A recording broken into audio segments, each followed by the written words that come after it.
呢個身份去參加活動。我以一個職稱嘅身份去參加呢個活動。角色係在學，角色扮演模擬人生，加密愛禮信中學1年1度嘅情景學習日，將遊戲體驗帶入校園。我哋嘅目標係希望同學透過佢哋所學，融會貫通，跳出課室嘅框框，喺一個特定情景裏面，讓到同學可以發揮創意，培養佢哋解難能力、批判思維同埋同別人協作嘅能力等等。我哋嘅意念係希望全校嘅學科都參與。去年呢，就係以咖啡為主題，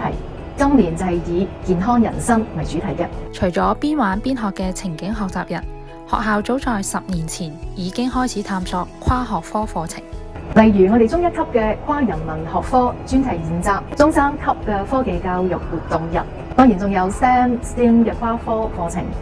3年前我哋亦都有正向教育課程，喺我哋提交嘅報告裏面有唔少嘅措施都同正向教育課係相關。譬如中3嘅同學，佢哋有一個議題係關於欺凌，進行探究式嘅學習，最後咧就製成咗一啲嘅啤牌棋。